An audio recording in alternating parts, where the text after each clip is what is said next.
Let's talk about freeze drying summer squash.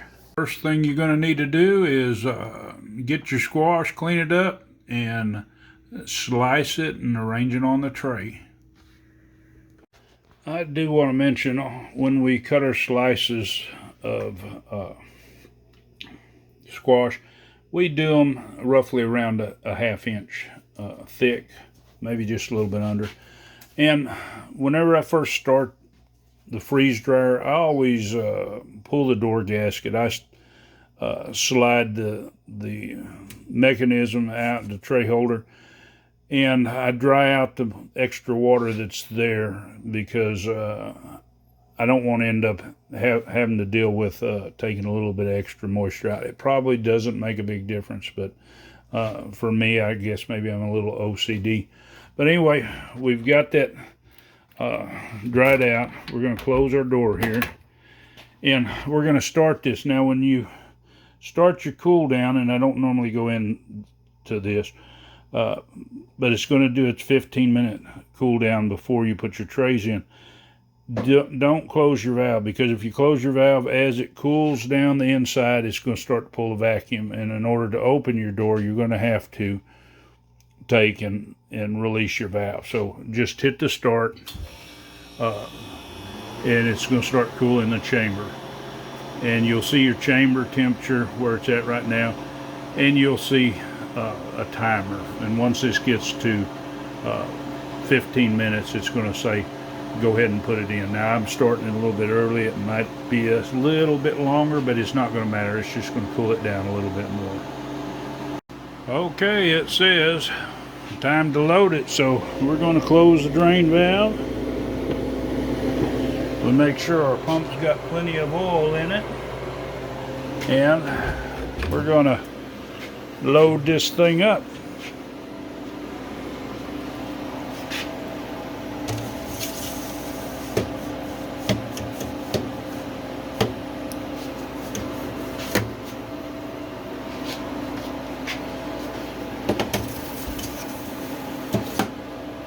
In this batch, we're going to do all yellow squash. We kind of got a mixture of straight neck and crook neck.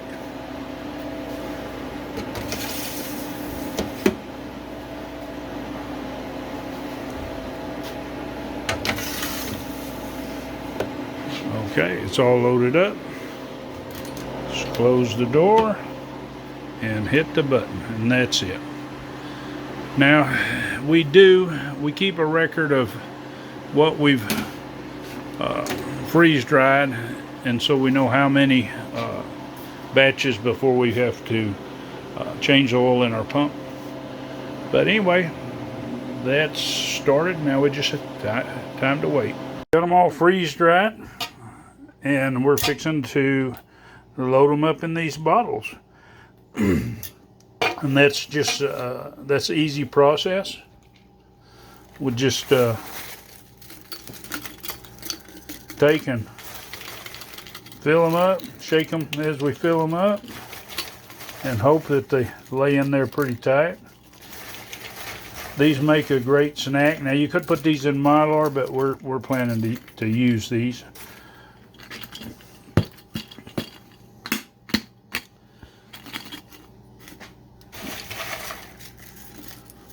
But anyway, that's what we're going to do, so we better get after it.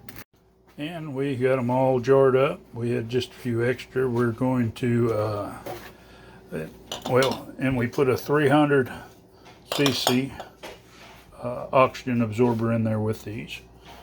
And make sure you date them. We just do month and year. I don't think the day's important. It's not going to be that much difference. But anyway, now the real test to preservation is not how long you can store it, which these will store probably a good 3-4 years. But the test is, what does it taste like after it's been freeze dried? So let's cook up some of this, and we'll just see how well it does to other preservation methods we use. One of the methods we use is canning. Now these here were canned not quite 2 years ago, and they're still they're still holding up good. They'll be good to eat.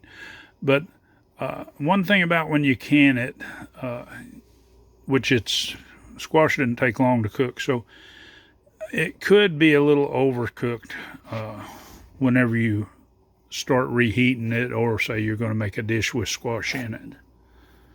Another way we do squash is we blanch it and then vacuum pack it and freeze it. The only disadvantage to this way, it's pretty much the same consistency as if it's canned by the time you cook it. The disadvantage is you have to have electricity to keep this frozen. So freeze drying is a much better option as far as the storage end of it. And we have some of this freeze-dried squash cooked up, and we're going to sample a little bit of it here. And it was kind of stir-fried in with this, but the texture is a lot firmer than